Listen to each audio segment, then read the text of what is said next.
साल 1299। अनातोलिया के बंजर और ऊबड़ खाबड़ पहाड़ एक खामोश गवाह थे। सदियों से राज करने वाला शक्तिशाली सेल्जुक साम्राज्य अब अपनी आखिरी सांसें गिन रहा था। पूरब से आए मंगोलों के खौफनाक आक्रमणों ने आधी दुनिया को राख के ढेर में बदल दिया था। इस अफरा तफरी, खून खराबे और टूटते हुए साम्राज्यों के बीच पश्चिमी अनातोलिया के एक छोटे से कोने में कुछ ऐसा सुलग रहा था जो आने वाले 600 सालों तक दुनिया का इतिहास बदलने वाला था। ये कोई विशाल सेना नहीं थी, न ही कोई पुराना राजवंश। ये ओघुज तुर्कों का एक छोटा सा कबीला था, एक ऐसा कबीला जिसे उस समय की बड़ी ताकतें कोई अहमियत नहीं देती थीं। इस कबीले का सरदार एक युवा योद्धा था जिसका नाम था उस्मान। उस्मान के पास कोई बड़ा महल नहीं था, न ही कोई खजाना। उसके पास सिर्फ एक तलवार थी और एक महत्वाकांक्षा। किंवदंतियों और पुराने ऐतिहासिक दस्तावेजों में एक कहानी का जिक्र बार बार आता है, उस्मान का सपना। कहा जाता है कि एक रात उस्मान ने एक रहस्यमयी दरवेश के घर आराम करते हुए एक सपना देखा। उसने देखा कि दरवेश के सीने से एक चमकता हुआ चांद निकलता है और उस्मान के सीने में समा जाता है। उसी पल उसकी नाभि से एक विशाल पेड़ उगना शुरू होता है। यह पेड़ इतना बड़ा हो जाता है कि इसकी शाखाएं आसमान को ढक लेती हैं और इसकी जड़ें दुनिया की 4 विशाल नदियों दजला, फरात, नील और डैन्यूब तक फैल जाती हैं। इस पेड़ की घनी छांव के नीचे ऊंचे पहाड़ थे, हरी भरी घाटियां थीं और दुनिया के सबसे बड़े शहर थे। फिर हवा चली और पेड़ की पत्तियां तेज तलवारों में बदल गईं, जिनका रुख एक ही दिशा में था, कुस्तुनतुनिया यानी आज का इस्तांबुल।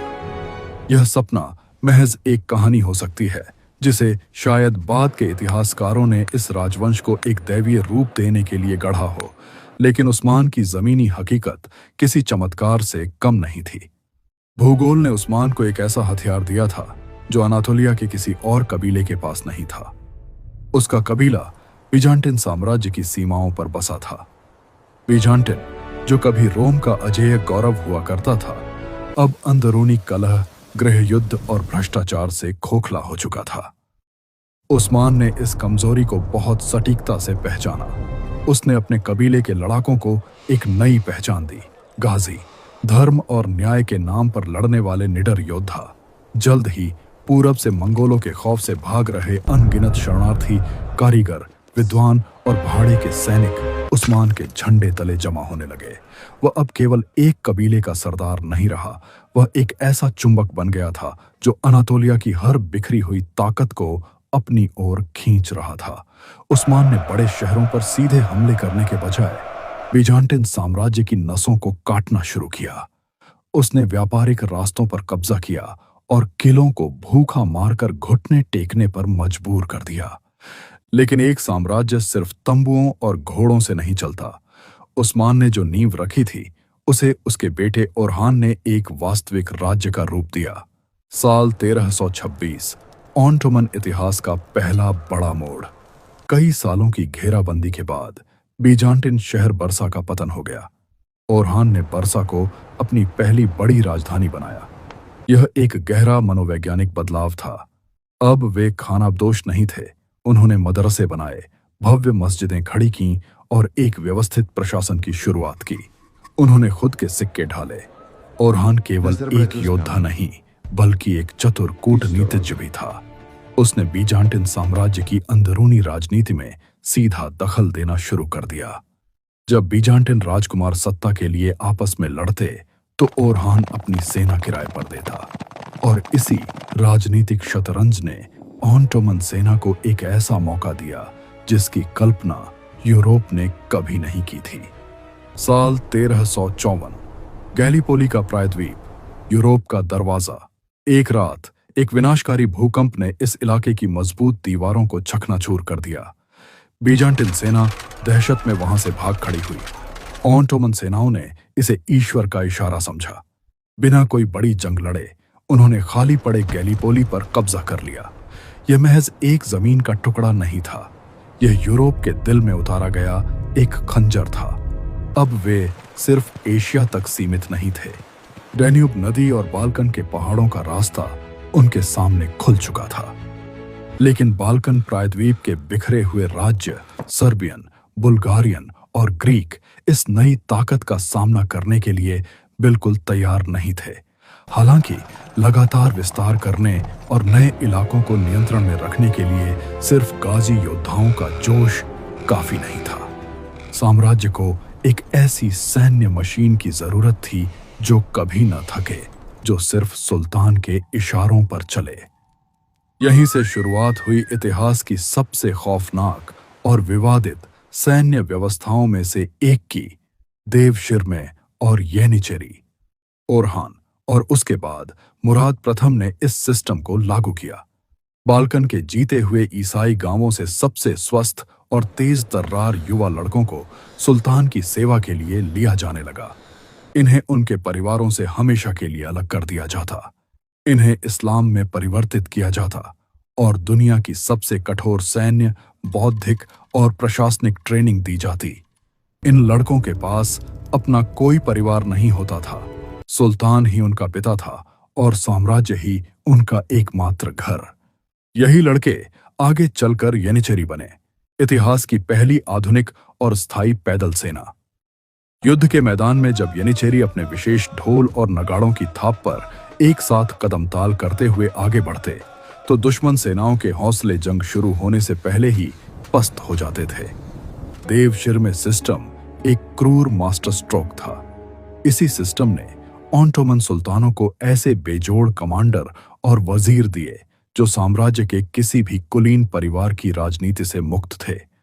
उनकी पूरी जिंदगी सुल्तान की सत्ता को कायम रखने के लिए समर्पित थी। मुराद प्रथम के नेतृत्व में यह सैन्य मशीन बाल्कन के पहाड़ों को चीरती हुई आगे बढ़ी। साल 1389, कोसोवो का मैदान। एक ऐसा खूनी संघर्ष जिसने सर्बियाई साम्राज्य की रीढ़ तोड़ दी। हालांकि मुराद इस युद्ध में मारा गया, लेकिन उसके बेटे बायजिद ने वहीं युद्ध के मैदान में कमान संभाली। बायजिद, जिसे युद्ध के मैदान में उसकी बिजली जैसी फुर्ती के कारण थंडरबोल्ट या यिल्दिरिम कहा जाता था, ने साम्राज्य को एक नई आक्रामकता दी। बाल्कन में ऑटोमन साम्राज्य के इस खौफनाक विस्तार ने पूरे यूरोप में दहशत फैला दी।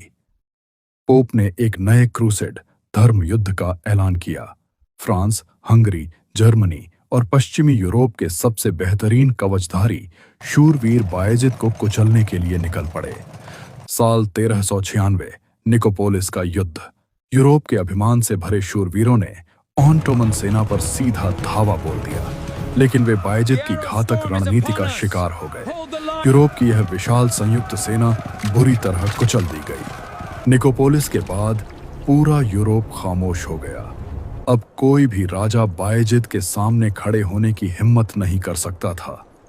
बायजिद की नजर अब उस आखिरी और सबसे बड़े इनाम पर थी जिसे उस्मान ने अपने सपने में देखा था, कुस्तुनतुनिया। बायजिद ने इस अजेय शहर की घेराबंदी शुरू कर दी। ऐसा लग रहा था कि 1000 साल पुराने रोमन साम्राज्य का यह आखिरी चिराग अब बुझने ही वाला है। ऑटोमन साम्राज्य की लहर को रोकना अब किसी इंसान के बस की बात नहीं लग रही थी।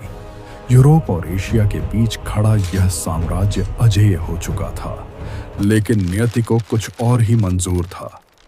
जब बायजिद की सेना कुस्तुनतुनिया की दीवारों के बाहर डेरा डाले बैठी थी, तभी पूरब के रेगिस्तानों से एक ऐसी मौत की आंधी उठी जिसने इस पूरे साम्राज्य को जड़ों से उखाड़ फेंकने की ठान ली। यह कोई आम सेना नहीं थी। यह एक ऐसा क्रूर विजेता था जिसने अपनी पूरी जिंदगी में कभी कोई जंग नहीं हारी थी। एक ऐसा योद्धा जो अपने दुश्मनों की खोपड़ियों के पहाड़ बनाने के लिए पूरी दुनिया में खौफ का पर्याय बन चुका था। उसका नाम था तैमूर लंग। साल 1402, अंकारा का विशाल मैदान।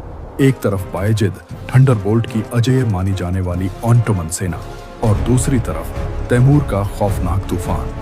इस एक दिन ने इतिहास को ऐसे मोड़ पर लाकर खड़ा कर दिया जहां उस्मान के उस विशाल पेड़ को कटकर हमेशा के लिए राख में मिलना तय लग रहा था।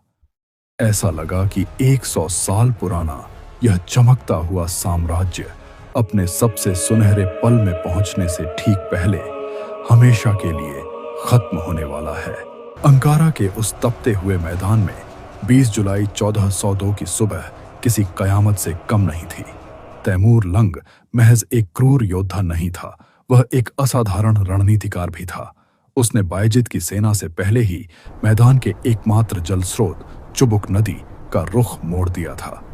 जुलाई की झुलसाने वाली गर्मी में ऑटोमन सेना प्यास से तड़प उठी। इसके बावजूद बायजिद के वफादार येनिचेरी योद्धा आखिरी सांस तक लड़ते रहे, लेकिन जब ऑटोमन सेना में शामिल तातार घुड़सवारों ने ऐन मौके पर पाला बदल लिया तो बायजिद का पूरा रक्षा चक्र टूट गया। इतिहास में पहली और आखिरी बार कोई ऑटोमन सुल्तान युद्ध के मैदान में जिंदा पकड़ लिया गया था। थंडरबोल्ट अब तैमूर का कैदी था। उस समय की कई ऐतिहासिक और लोक कथाओं में जिक्र मिलता है कि तैमूर ने बायजिद को एक लोहे के पिंजरे में कैद कर लिया था और जहां भी वह जाता उस पिंजरे को नुमाइश के लिए साथ ले जाता। हालांकि आधुनिक इतिहासकार इस पिंजरे की कहानी पर विवाद करते हैं, लेकिन बायजिद के लिए यह अपमान किसी भी लोहे के पिंजरे से कहीं ज्यादा दर्दनाक था। इस सदमे और बेबसी ने 8 महीने के भीतर ही उसकी जान ले ली। सुल्तान की मौत के साथ ही उस्मान का बनाया वह विशाल पेड़ जड़ से उखड़ा हुआ महसूस होने लगा। तैमूर ने अनातोलिया के उन सभी पुराने कबीलों को उनकी जमीनें वापस कर दी जिन्हें ऑटोमन साम्राज्य ने जीता था, लेकिन सबसे बड़ा विनाश अभी बाकी था। बायजिद के पीछे उसके 4 बेटे बचे थे, सुलेमान, ईसा, मूसा और मेहमेद। सुल्तान की गद्दी के लिए इन चारों भाइयों के बीच एक खौफनाक और रक्तहीन गृह युद्ध छिड़ गया, जिसे इतिहास में ऑटोमन इंटररेग्नम या पितृत देवरी के नाम से जाना जाता है। लगातार 11 सालों तक यह साम्राज्य अपने ही खून से नहाता रहा। यूरोप के राजाओं ने चैन की सांस ली।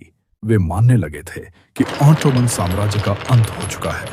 यह महज एक तूफान था जो गुजर गया, लेकिन वे यह भूल गए थे कि ऑटोमन प्रशासन की जड़ें देवशिरमे और गाजी योद्धाओं के खून से सींची गई थीं, जो इतनी आसानी से मिटने वाली नहीं थीं। साल 1413 में इस खूनी संघर्ष से मेहमेद प्रथम विजेता बनकर उभरा। उसने बिखरे हुए टुकड़ों को समेटना शुरू किया। यह एक धीमा और दर्दनाक पुनर्जन्म था। मेहमेद प्रथम और उसके बाद मुराद द्वितीय ने साम्राज्य को वापस अपने पैरों पर खड़ा किया। यूरोप को जल्द ही अपनी गलती का एहसास हो गया।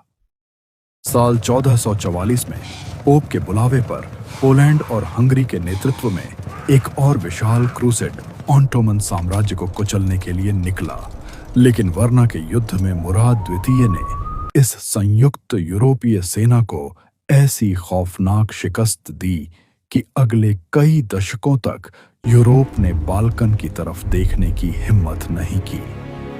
ऑटोमन साम्राज्य अब केवल जिंदा नहीं था, वह पहले से कहीं ज्यादा ताकतवर हो चुका था। लेकिन उस्मान का वह पुराना सपना, वह आखिरी इनाम कुस्तुनतुनिया अभी भी अजेय खड़ा था। और फिर तख्त पर बैठा एक ऐसा युवा जिसकी रगों में खून से ज्यादा महत्वाकांक्षा दौड़ती थी, सुल्तान मेहमेद द्वितीय। जब मेहमेद ने गद्दी संभाली तो उसकी उम्र महज 21 साल थी। यूरोप के दूतों ने जब इस नौजवान सुल्तान को देखा तो उन्होंने उसे एक अनुभवहीन और घमंडी लड़का समझा, लेकिन यह उनकी सबसे बड़ी भूल थी। मेहमेद कोई साधारण सुल्तान नहीं था। वह विज्ञान, गणित, दर्शन और इतिहास का गहरा जानकार था। वह धारा प्रवाह, ग्रीक, लैटिन, अरबी और फारसी बोल सकता था। वह सिकंदर महान और जूलियस सीजर की जीवनियों को रात रात भर पढ़ता था। उसका लक्ष्य सिर्फ एक साम्राज्य चलाना नहीं था, वह एक नया रोमन सम्राट बनना चाहता था, और इसके लिए कुस्तुनतुनिया का पतन अनिवार्य था। कुस्तुनतुनिया, जो 3 तरफ से समंदर से घिरा था, दुनिया का सबसे सुरक्षित शहर माना जाता था। इसकी थियोडोसियन दीवारें पिछले 1000 सालों में 23 से ज्यादा भयानक घेराबंदियों को झेल चुकी थीं, लेकिन कभी नहीं टूटी थीं। अवार, फारसी, अरब, बुल्गारियन सभी इन दीवारों के सामने घुटने टेक चुके थे। मेहमेद जानता था कि केवल तलवारों और तीरों से इन दीवारों को नहीं गिराया जा सकता। उसने घेराबंदी से पहले ही कुस्तुनतुनिया की नसों को काटना शुरू कर दिया। बोस्फोरस जलडमरुमध्य के यूरोपीय किनारे पर उसने महज 4 महीने के भीतर एक विशाल और अभेद्य किला खड़ा कर दिया। रूमेली हिसारी, इसे तुर्की भाषा में बोगाज़केसेन यानी गला काटने वाला किला कहा गया। इस किले की तोपों ने काला सागर से कुस्तुनतुनिया तक आने वाले अनाज और हथियारों के हर रास्ते को पूरी तरह बंद कर दिया। लेकिन थियोडोसियन दीवारों को तोड़ने के लिए उसे एक ऐसे हथियार की जरूरत थी जो दुनिया ने पहले कभी न देखा हो। यह हथियार उसे एक हंगेरियन इंजीनियर ऑर्बान ने दिया। ऑर्बान ने सुल्तान के लिए कांसे की एक ऐसी विशाल तोप ढाली जिसे बेसिलिका कहा गया। यह तोप इतनी बड़ी थी कि इसे खींचने के लिए 60 बैलों और सैकड़ों सैनिकों की जरूरत पड़ती थी। यह 1200 पाउंड करीब 540 किलो के पत्थर के गोलों को 1 मील दूर तक दाग सकती थी। 6 अप्रैल 1453 कुस्तुनतुनिया के बीजांटिन सम्राट कॉन्स्टेंटाइन 11वें ने अपनी आखिरी रक्षा पंक्ति तैयार कर ली थी। बाहर 80,000 से ज्यादा ऑटोमन सैनिकों का समंदर था और शहर के अंदर सिर्फ 7,000 रक्षक। लेकिन इन रक्षकों को अपनी दीवारों और एक खास रक्षा प्रणाली पर पूरा भरोसा था, गोल्डन हॉर्न की जंजीर। गोल्डन हॉर्न वह खाड़ी थी जहां शहर का बंदरगाह स्थित था। बीजांटिन इंजीनियरों ने इस खाड़ी के मुहाने पर लोहे की एक विशाल जंजीर बांध रखी थी जिसे पार करना किसी भी दुश्मन जहाज के लिए नामुमकिन था। घेराबंदी शुरू हुई। मेहमेद की तोपों ने आग उगलना शुरू किया। बेसिलिका तोप की गड़गड़ाहट मीलों दूर तक सुनाई देती थी। जब इसके गोले दीवारों से टकराते तो धरती कांप उठती और हजारों साल पुरानी ईंटें हवा में उड़ जाती।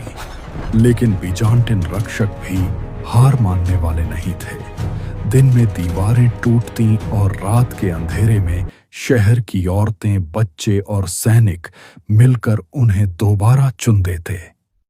हफ्ते बीतते जा रहे थे, कुस्तुनतुनिया टूट नहीं रहा था। सबसे बड़ी समस्या यह थी कि जब तक ऑटोमन नौसेना गोल्डन हॉर्न की खाड़ी में प्रवेश करके शहर पर पीछे से हमला नहीं करती, तब तक दीवारों पर दबाव नहीं बनाया जा सकता था। लेकिन लोहे की वह विशाल जंजीर मेहमेद के जहाजों का रास्ता रोके खड़ी थी।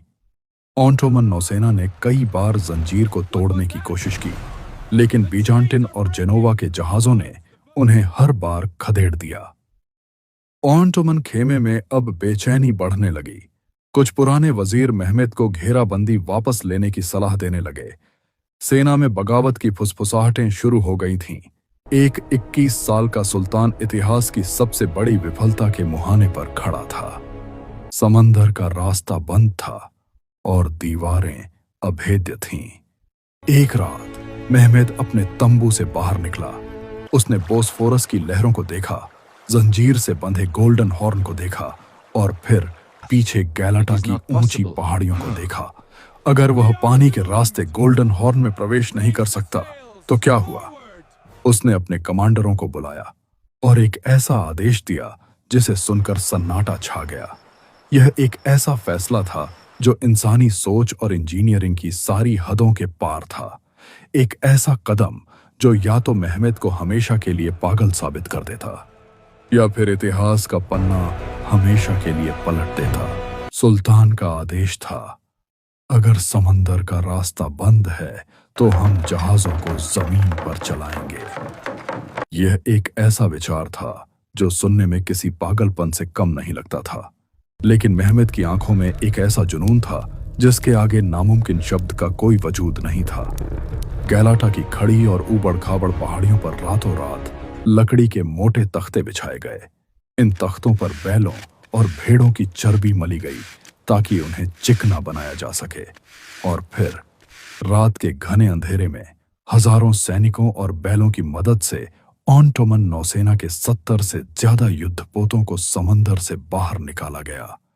उन्हें जमीन पर खींचा गया, पहाड़ियों के पार ले जाया गया और सुबह होने से पहले सीधे गोल्डन हॉर्न की खाड़ी में उतार दिया गया, बीजांटिन जंजीर के ठीक पीछे।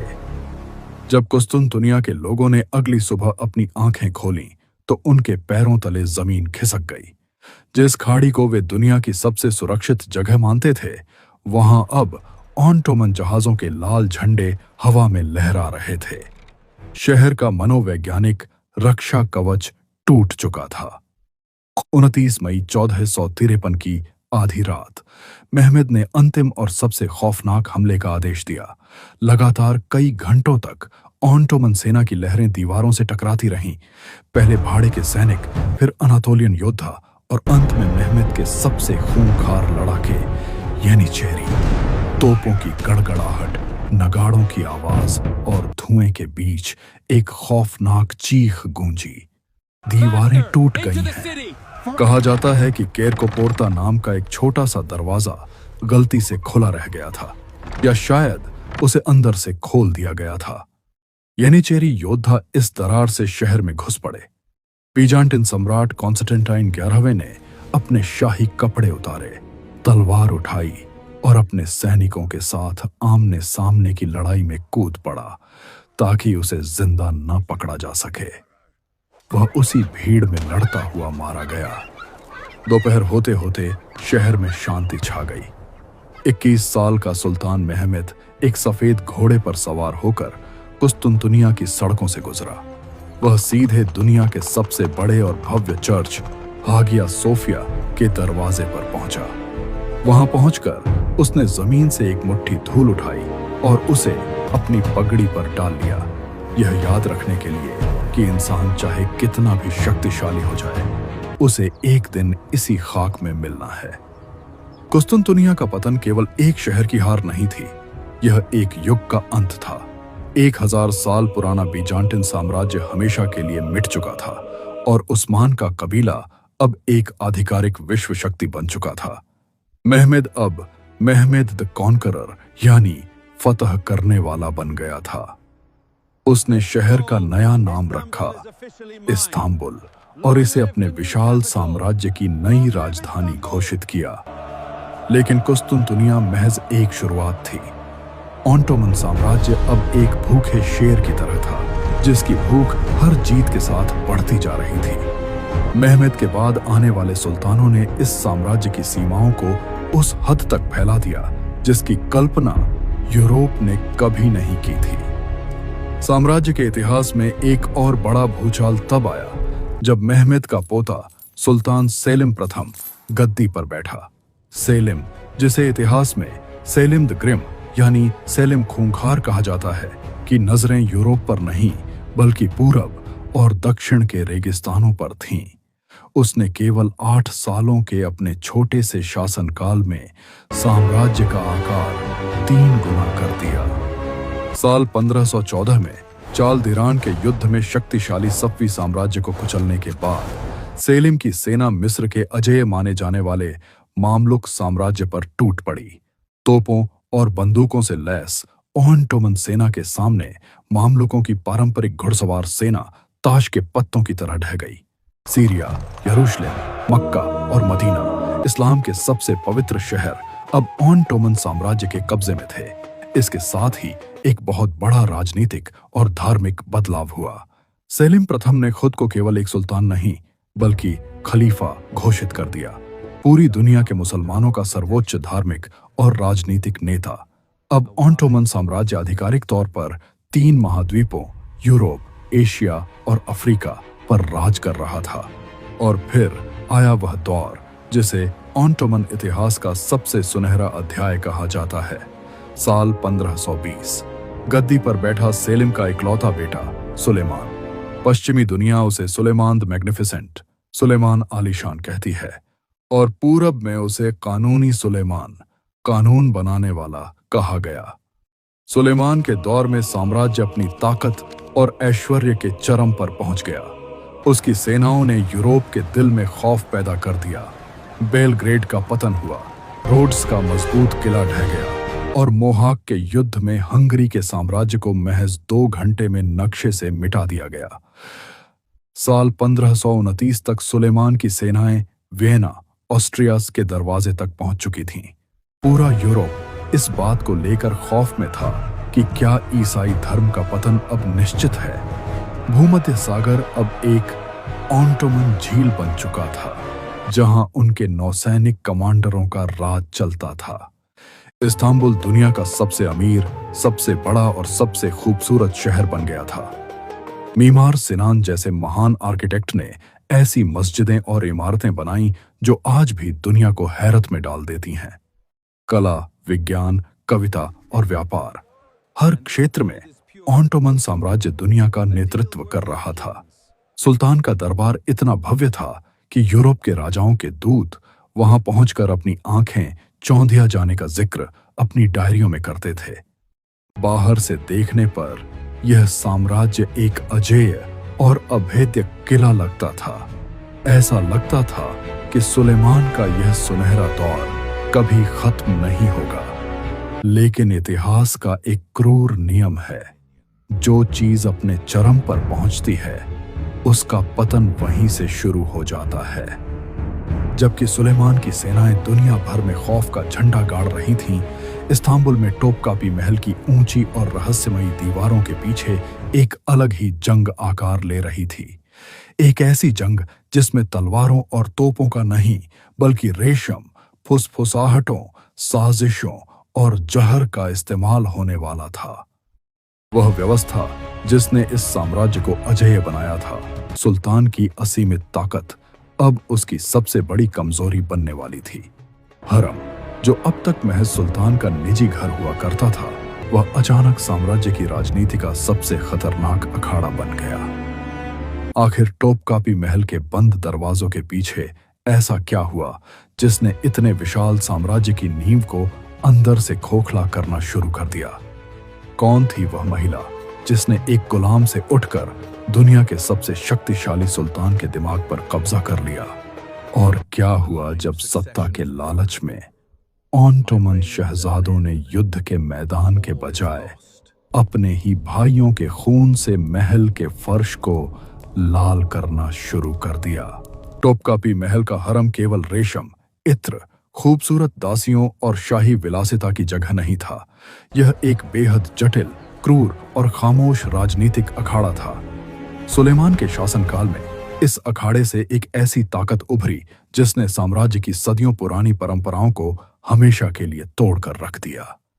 उसका नाम था हुर्रेम सुल्तान। यूरोप में उसे रॉक्सेलाना के नाम से जाना जाता था, एक रूथेनियन गुलाम लड़की जिसे तातार लुटेरों ने अपहरण करके हरम में बेच दिया था। लेकिन हुर्रेम सिर्फ एक चेहरा नहीं थी, वह एक बेजोड़ राजनीतिक दिमाग की मालकिन थी।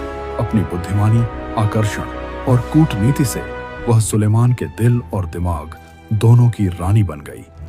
ऑटोमन इतिहास में पहली बार एक शक्तिशाली सुल्तान ने हरम की एक गुलाम से आधिकारिक तौर पर निकाह किया और उसे आजाद किया।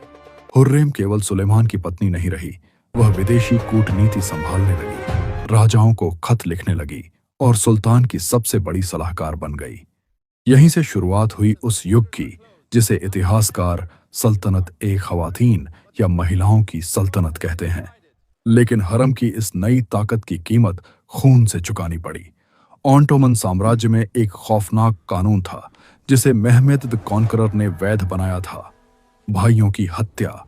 सत्ता को बंटवारे और गृह युद्ध से बचाने के लिए नया सुल्तान गद्दी पर बैठते ही अपने सभी भाइयों को मौत के घाट उतार देता था, चाहे वे दुधमुहे बच्चे ही क्यों न हों। हुर्रेम सुल्तान अच्छी तरह जानती थी कि सुलेमान के बाद अगर उसकी दूसरी पत्नी का बेटा शहजादा मुस्तफा गद्दी पर बैठा तो हुर्रेम के अपने बेटों का कत्ल निश्चित है। मुस्तफा एक असाधारण और शानदार योद्धा था। सेना और जनता उसे सुलेमान के सच्चे अक्स के रूप में देखती थी, लेकिन साजिशों, झूठे खतों और हरम की कानाफूसी के जाल ने सुलेमान के मन में अपने ही सबसे योग्य बेटे के खिलाफ बगावत का शक पैदा कर दिया। साल 1553 सफ़वी साम्राज्य के खिलाफ सैन्य अभियान के दौरान सुलेमान ने मुस्तफा को अपने तंबू में बुलाया। जैसे ही मुस्तफा अंदर दाखिल हुआ, सुल्तान के गूंगे झल्लादों ने उसे पकड़ लिया और रेशमी डोरी से उसका गला घोंट दिया। एक पिता ने सत्ता और शक के खेल में अपने ही साम्राज्य के सबसे बेहतरीन वारिस को खत्म कर दिया था।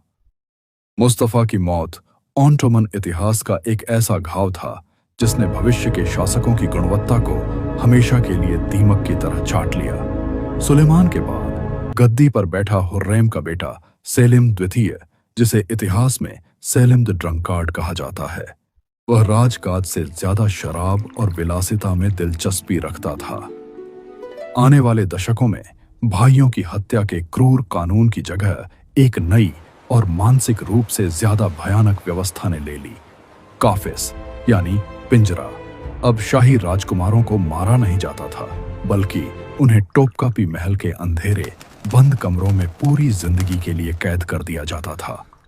बिना बाहरी दुनिया को देखे हर पल मौत के खौफ में जीने वाले ये राजकुमार जब सुल्तान बनकर गद्दी पर बैठते तो वे मानसिक रूप से विक्षिप्त, अनुभवहीन और डरे हुए इंसान होते थे। विशाल साम्राज्य की बागडोर अब अयोग्य सुल्तानों के हाथों में थी, जिन्हें हरम की महिलाएं और दरबार के भ्रष्ट वजीर कठपुतलियों की तरह नचाते थे। जबकि इस्तांबुल की राजनीति महल की साजिशों और हत्याओं में उलझी थी, बाहर की दुनिया तेजी से करवट ले रही थी। यूरोप अब अंधकार युग से बाहर आ चुका था। पुनर्जागरण और वैज्ञानिक क्रांति ने यूरोप को तकनीक में मीलों आगे कर दिया था। वास्को डी गामा जैसे खोजकर्ताओं ने अफ्रीका के चक्कर लगाकर भारत और एशिया तक का नया समुद्री रास्ता खोज लिया था। अब यूरोप के व्यापारिक जहाजों को ऑटोमन साम्राज्य को भारी टैक्स देने की जरूरत नहीं थी। सदियों पुराना सिल्क रूट वीरान होने लगा। उसी समय स्पेनिश लोग अमेरिका से इतना सोना और चांदी लेकर आए कि पूरी दुनिया में भयंकर मुद्रास्फीति फैल गई। ऑटोमन खजाना सिकुड़ने लगा और साम्राज्य की अर्थव्यवस्था चरमरा गई। दूसरी ओर जो सैन्य मशीन इस साम्राज्य का गौरव थी, येनिचेरी, अब उसका सबसे बड़ा नासूर बन चुकी थी। कभी सुल्तान के वफादार गुलाम रहे ये योद्धा अब राज्य के भ्रष्ट माफिया बन गए थे। उन्होंने शादी करना और व्यापार करना शुरू कर दिया था। वे नई सैन्य तकनीकों और आधुनिक हथियारों का कड़ा विरोध करते, क्योंकि उन्हें अपनी अहमियत खत्म होने का डर था। जब युवा सुल्तान उस्मान द्वितीय ने येनिचेरी सेना में सुधार करने और उन्हें अनुशासित करने की कोशिश की, तो इन सैनिकों ने बगावत कर दी। उन्होंने अपने ही सुल्तान को महल से घसीट कर बाहर निकाला, उसे सरेआम अपमानित किया और बेदर्दी से उसकी हत्या कर दी। येनिचेरी अब रक्षक नहीं बल्कि भक्षक बन चुके थे। साल 1683 वेना की दूसरी घेराबंदी। यह ऑटोमन साम्राज्य का यूरोप पर आखिरी बड़ा और आक्रामक हमला था। ग्रैंड वजीर कारा मुस्तफा पाशा की कमान में एक विशाल सेना वेना की दीवारों को तोड़ने ही वाली थी। तभी पहाड़ों से उतरते हुए पोलिश घुड़सवारों ने ऑटोमन सेना को बुरी तरह रौंद दिया। यह एक ऐतिहासिक और मनोवैज्ञानिक मोड़ था। यह एक साफ संदेश था, ऑटोमन साम्राज्य अब अजेय नहीं रहा। इसके बाद पीछे हटने का जो सिलसिला शुरू हुआ, वह अगले 200 सालों तक नहीं रुका। 19वीं सदी तक आते आते यह विशाल साम्राज्य इतना कमजोर हो चुका था कि रूसी ज़ार निकोलस प्रथम ने इसे एक नया नाम दिया, यूरोप का बीमार आदमी। साम्राज्य के बाहरी हिस्से एक एक करके टूटने लगे। जो कौमें सदियों से ऑटोमन झंडे के नीचे रहती थीं, अब वे राष्ट्रवाद की लहर में बह रही थीं। ग्रीस, सर्बिया, बुल्गारिया, रोमानिया, सभी ने आजादी के लिए खूनी बगावतें की। साम्राज्य की जमीनें सिकुड़ती गईं और खजाना विदेशी कर्जों तले दब गया। प्रथम विश्व युद्ध 1914 से 1918 वह आखिरी और सबसे भयानक तूफान साबित हुआ, जिसे यह पुराना पेड़ बर्दाश्त नहीं कर सका। जर्मनी के साथ गठबंधन करके युद्ध में उतरना ऑटोमन साम्राज्य की सबसे बड़ी और आखिरी भूल थी। हालांकि गैलीपोली जैसी लड़ाइयों में तुर्क सैनिकों ने अदम्य साहस दिखाया, लेकिन तकनीकी रूप से पिछड़े और संसाधनों से खाली इस साम्राज्य की हार निश्चित थी।